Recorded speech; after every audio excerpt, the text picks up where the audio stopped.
This is Lily, a quiet, lonely girl who was only a child when she lost everything that mattered to her.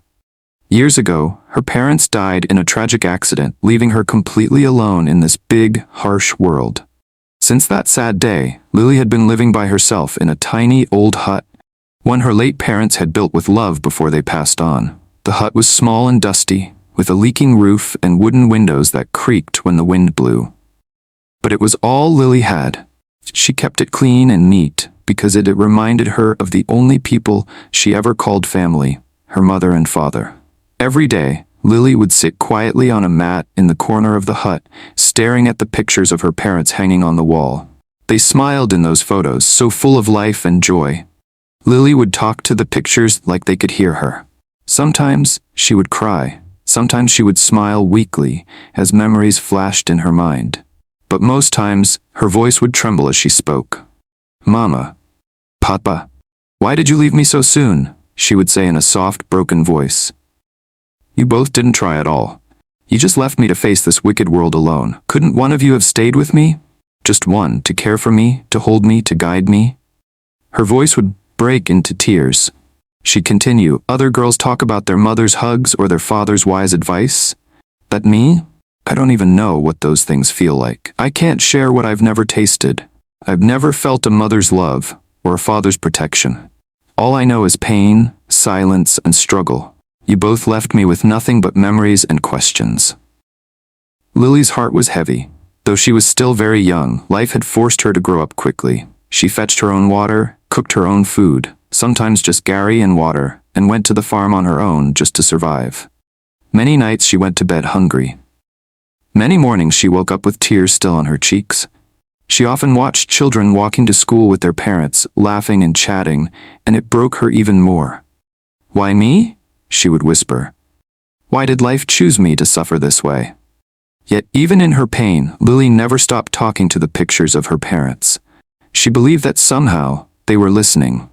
Somehow they still loved her. Lily's only comfort was the small voice in her heart that told her, "Hold on, your story is not over yet." One morning, a loud sound of royal drums echoed across the entire village. The town crier walked through the streets shouting, "All maidens of the land are to report to the king's palace immediately. The king has an important message." Young girls from every corner of the village quickly dressed in their finest clothes and made their way to the palace, their hearts beating fast with curiosity. Lily, too, joined them, though her clothes were old and plain. Still, she stood quietly at the back of the crowd, just wanting to hear what the king had to say. When everyone had gathered, the king came out and stood beside his son, the handsome Prince Akon. The prince was of marriageable age, and many maidens had long dreamed of becoming his wife. The king raised his royal staff and said in a deep voice, "There is a strange woman in our kingdom. She walks among us, looking normal like every other woman, but hidden on her head is something unnatural, a man's private part, growing from the center of her head. She covers it with her hair, hiding it from the world. This is no ordinary situation. It is a mystery and a challenge from the gods." The maidens gasped loudly in shock. "A woman with a manhood on her head? Is that even possible?" they murmured among themselves. The king continued, "Whoever finds this woman, whoever uncovers her secret, shall marry my son and become princess of this kingdom. This is the royal challenge. Let the search begin." The maidens stood in disbelief. "How can we find someone like that?" some whispered. "If she hides it with her hair, how would we ever know?" Lily quietly walked home, her heart heavy once again. She wasn't interested in becoming a princess. In fact, she didn't even think she was good enough. Her mind was still full of sorrow and loneliness. That evening, she sat outside her small hut under the moonlight, crying silently. "Oh, Mama, Papa, why did you leave me like this? My life is full of sadness. Even today, I went to the palace, and while others looked beautiful and confident, I stood at the back like a forgotten shadow." As she wept, something strange happened. A gentle wind blew across the compound. The air grew cold and still. And then, suddenly, Lily saw a figure standing in front of her. It was the ghost of her mother. She looked just as Lily remembered her. Warm eyes, gentle smile, and wrapped in the same wrapper she used to wear when she was alive. "Lily, my daughter," her mother said softly, "wipe your tears. I am your mother. I have been watching you from the spirit world. Your cries have reached heaven." Lily's eyes widened in shock. "Mama, is that really you?" "Yes," the spirit replied. "You have a gift, my daughter. You are good with your hands. You have a talent for making people's hair. That gift will open doors for you. God is about to change your story through your handwork."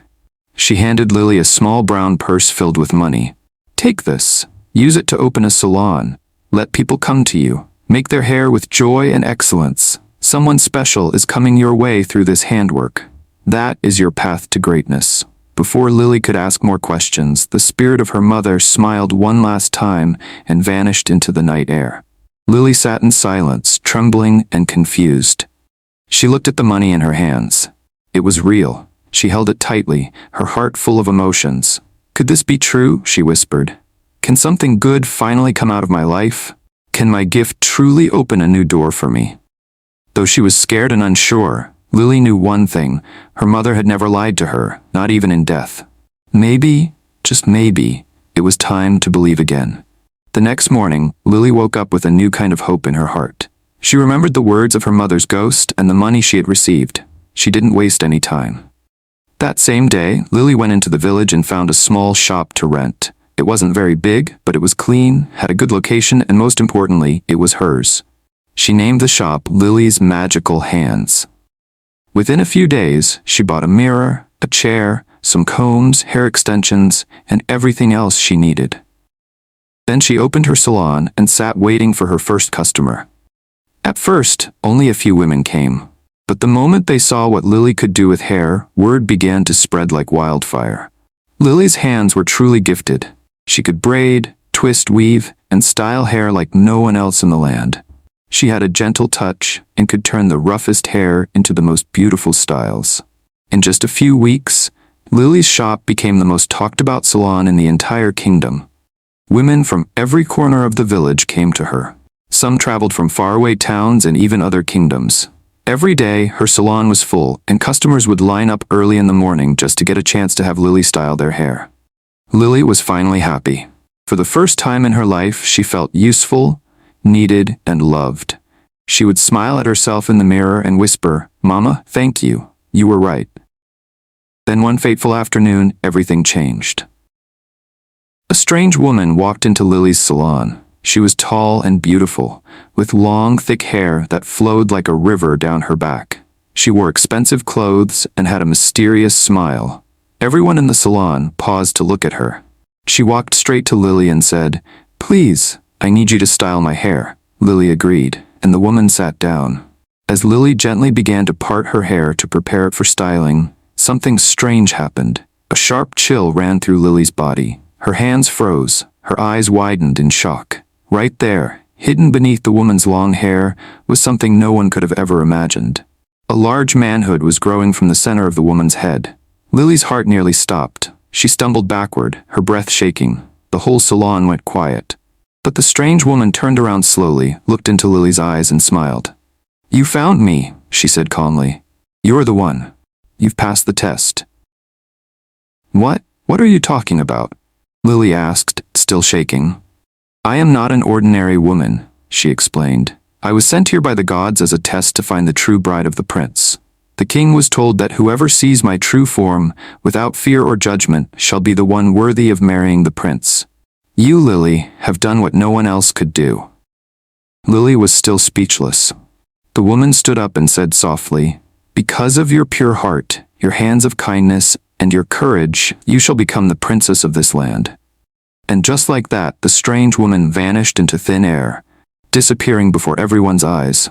The news spread quickly, and by evening, royal guards came to Lily's salon with a golden invitation.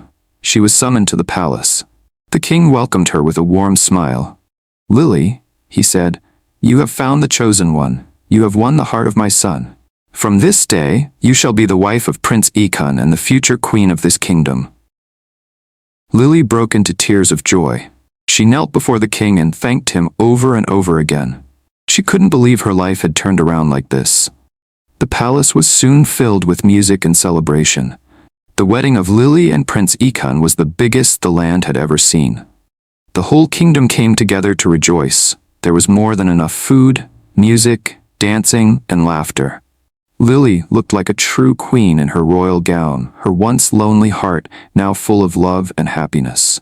After the wedding, Lily moved into the palace and became a full member of the royal family. The prince loved her deeply, and she treated the people of the land with kindness and grace. She never forgot where she came from, and every time she looked at her hands, she remembered that it was her gift, her hair-making handwork, that brought her to greatness. And so, Lily and Prince Ekin lived happily ever after, ruling the kingdom with love, joy, and wisdom. Moral lessons. 1. Your talent is your treasure. Never ignore the gift God placed in your hands. 2. Even in pain, don't give up. Sometimes your tears are the beginning of a breakthrough. 3. Kindness, humility, and patience will always win in the end.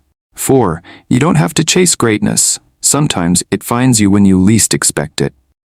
Thank you so much for watching this story. If you've enjoyed Lily's journey from sorrow to royalty, please don't forget to like, share, and most importantly, subscribe to my channel.